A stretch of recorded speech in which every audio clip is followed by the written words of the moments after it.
Series तो हम जीत गए हैं जनूबी अफ्रीका के खिलाफ। साथ ही साथ एक अनाउंसमेंट भी हो गई हमारे स्क्वाड के लिए जो श्रीलंका के खिलाफ हमारी सीरीज़ है जो 11 से शुरू हो रही है रावलपिंडी में। 11 से 15 तक ये सीरीज़ है। फिर हमारा एक ट्राई नेशन सीरीज़ है T20 की। बहुत सी खबरें हैं क्रिकेट से जुड़ी, लेकिन जनूबी अफ्रीका के खिलाफ एक कामयाब सीरीज़ के बाद अब नए वाइट बॉल चैलेंज का हमें सामना है। श्रीलंकन क्रिकेट टीम 3 वनडे मैचों की सीरीज़ खेलने के लिए कल इस्लामाबाद ऑलरेडी पहुंच गई है। मैचेस 11 से 15 नवंबर तक रावलपिंडी में होंगे। हसन नवाज को हटा दिया गया, मुतवक्के था वैसे, अलबत्ता फ़खर ज़मान को मज़ीद मौक़े देने का फैसला किया गया है। बाकी टीम में कोई बड़ी तब्दीली नहीं है। सच पाकिस्तान और श्रीलंका वनडे सीरीज़ के बाद पाकिस्तान, जिम्बाब्वे और श्रीलंका की टीमें T20 ट्रायंगल सीरीज़ में मद्दे मुकाबिल होंगी। पाकिस्तान टीम ने जनूबी अफ्रीका को जिस तरह ख़ासतौर पर आखिरी फाइनल मैच में शिकस्त दी है, नज़र आ रहा था कि पाकिस्तान टीम जैसे कुछ अरसे से आउट ऑफ फॉर्म थी ना, वो वापस ट्रैक पर आ रही है। 144 रन का हदफ महज 3 विकेटों के नुकसान पर 26वें ओवर में हमने हासिल किया। ये ज़रूर है कि जीत का तसलसल अभी वो नहीं उस तरह से नज़र आ रहा, लेकिन सर्टनली वो जो परफॉर्मेंस थी वो किसी भी वर्ल्ड क्लास टीम जैसी परफॉर्मेंस थी। सिकंदर वक्त हमारे साथ मौजूद हैं। सिकू जी, पहले तो हम बात कर लेते हैं वीकेंड के मैच की। फैसला कौन मैच था हमारे लिए? सीरीज़ बराबर थी और जिस उम्दा कारकर्दगी का हमने मुजाहरा किया है, what do you have to say about it?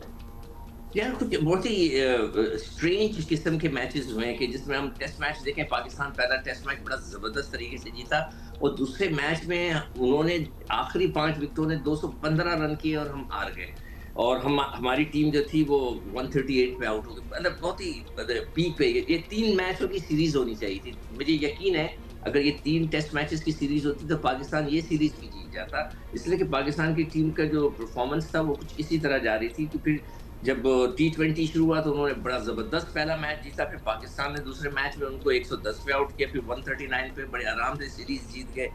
और फिर जब ODI शुरू हुआ तो फिर पहले मैच हम जीते, फिर सेकंड मैच वो ऐसा ज़बरदस्त खेले साउथ अफ्रीका, फिर वो बिल्कुल ही लगा कि उनके फॉर्म नीचे चली गई।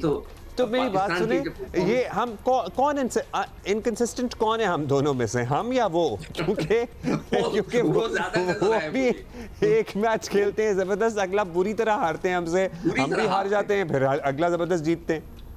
हाँ, मगर ये कि इसमें एक चीज जरूर मैं कहूँगा, साउथ अफ्रीका ने जो है ना 3 डेब्यूटेंट्स मतलब 3 नए खिलाड़ी खिला दिए। इनकी जो टीम मेन टीम थी उसके 5-6 लड़के नहीं आए। उन्होंने जो है कोशिश की है कि अपने नए बच्चों को उन्होंने डिकॉक का वो वापस डेब्यू तो नहीं कहूँगा, वापस उनको कमबैक करवाया उन्होंने। उसने 100 भी कर दिए ज़बरदस्त किस्म की, और एक ही 100 हुआ था जो डिकॉक ने किया पाकिस्तान की तरफ से, तो कोई हो नहीं सका। फिर उसके बाद बाबर को उन्होंने कोशिश की, बाबर रिवाइव नहीं कर सके, जिस तरह के हम चाह रहे थे उस तरह नहीं कर सके अभी तक। और अभी फिर मैचेस है, हो सकता है इंशाल्लाह उनकी फॉर्म दोबारा वापस आ जाए। उनकी फॉर्म आना बहुत जरूरी है। तो पाकिस्तान ने नए बच्चों को इतने मजेदार तरीके से PCB का मौके पर बाबर की फॉर्म के बारे में कि वो अब आउट ऑफ फॉर्म नहीं है, बस वो उम्मीद करेंगे कि उनकी फॉर्म वापस आ चुकी है। आपको लग रहा है?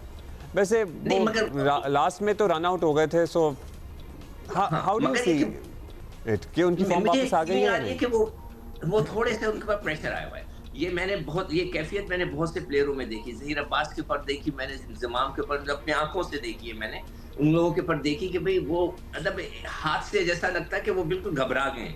और फिर ज़हीर अब्बास जैसे प्लेयर को मैंने देखा, मगर फिर उसके बाद दोबारा जब उनकी फॉर्म आई तो उन्होंने इंडिया के खिलाफ 2-2 100 लगा दिए।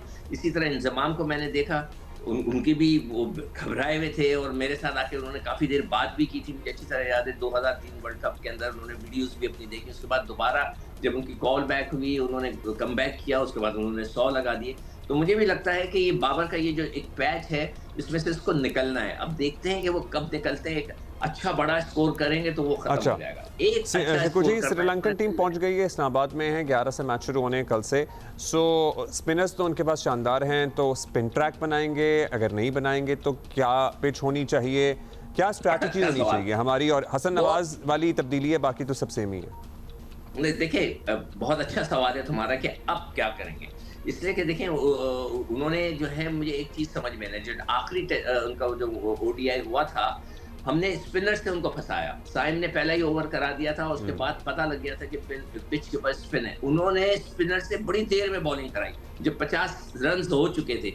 ये लॉजिक मुझे उनकी समझ में नहीं आई कि उन्होंने बॉट से गेंद कराते रहे, इससे पहले उनके तो स्पिनर से बड़ी देर में गेंद कराई। और हमारा उनका स्कोर भी 140 था, तो ये चीज़ समझ में नहीं आई थी। और वो पिच जो है, इस लिहाज से देखें, अगर हमने टर्निंग विकेट्स बना दी जिस तरह की आखिरी पिच बनी थी, तो फिर वो क्राउड को जो है मज़ा नहीं आएगा, रन्स नहीं बनेंगे। हमें चाहिए कि 250 से ऊपर के रन्स वाली पिच बनाएँ ताकि उसमें मज़ा आए, चाहे वो श्रीलंका की हो। तो हमें अपने आप का भी पता चले ना, जब हम खेलने जाएँगे वर्ल्ड कप, तो वहाँ पर तो पिचेस मेरे हिसाब से आईसीसी बनाएगा तो वो बेहतर होंगी। तो हमें इतनी ज़्यादा टर्निंग विकेट्स नहीं बनानी चाहिए, बैटिंग ट्रैक्स बना के हम देखें कि हमारी बैटिंग में स्ट्रेंथ कितनी है। तो हम डोमेस्टिक में जैसे पिचेस बनती हैं वैसे बना लें, क्या क्या करें? नहीं देखिए, डोमेस्टिक के अंदर तो ये एक सवाल आपने बहुत अच्छा किया था लास्ट टाइम अब्दुल्ला, कि हम जब टर्निंग विकेट्स बनाते हैं टेस्ट क्रिकेट के अंदर, तो डोमेस्टिक में भी क्या हमें वो बनानी चाहिए ताकि फंस लड़कों को जाते हैं। प्रैक्टिस हो। That was a very good question, कि हम उधर तो बहुत अच्छी पिचेस पे खेल रहे हैं, बैटिंग ट्रैक्स में इधर आते तो ब्रेक होने लगता है इतना बड़ा-बड़ा।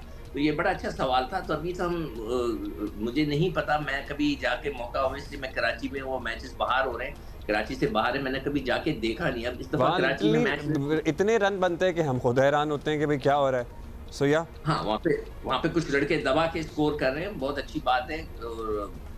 और मैं हाँ, एक्सपेक्ट कर रहा था कि Sikandar, I think you should do a segment with the sports desk कि पिच रीड कैसे करनी होती है या कैसे की जा सकती है, वो थोड़ी जनरल आवाम की अंडरस्टैंडिंग के लिए, और किस किस को आनी चाहिए और आती है, उस पर एक इंटरेस्टिंग हो सकता है सेगमेंट, नहीं? नहीं, बिल्कुल हो सकता है। देखिए, बात असल है कि ये तो हम बनाते हैं ना, ये हमारे हाथ में है। हम अपनी मर्ज़ी से बनाते हैं, हमें पता होता है कि हमने पानी कम डाला, उसमें रोल कम किया, वो ट्रोलिंग ट्रैक हो गया। ठीक है, हमें पता होता है। अगर हमने इसको अच्छी तरह रोल कर दिया तो वो बैटिंग ट्रैक हो जाएगा। इसको सॉलिड बना दिया, जी जी, हार्ड वो हो गया। अब तो आकिब भाई ने इतने पंखे लगाए हैं कि अब आवाम को भी समझ आ गई है कि क्या हो रहा है। पंखे और हीटर। सो यार, मगर बहुत बस मेरी शुक्रिया एक आपका। रिक्वेस्ट होगी अब्दुल्ला, जी जी जी। मेरी एक रिक्वेस्ट होगी कि हम कोशिश करें कि इस सीरीज के अंदर जितने भी नए बच्चे हैं, जिनको हम बिठाते हैं, मेरे पास एक पूरी लिस्ट मैंने बनाई है कि जैसे वसीम थे, इनको 18 में से सिर्फ 17 मैच पे बिठाया गया। खुर्रम शहजाद को नहीं मौका मिला, वो खुद बेचारे उनको टेस्ट मैच में लगा दिया। इब्रार को कहीं बिठाते कहीं उठाते, मुझे समझ भी नहीं आया। 2 विकेट मौके कीपर थे, मिलने रोहित चाहिए। नजीर और सिकंदर, आज हमारे पास ज़रा टाइम मुख्तसर है, सो हम कल ये बाकी बातें कर लेंगे। कल सीरीज शुरू होनी है ना, तो कल तो बात इनवेरिएबली हमने करनी है।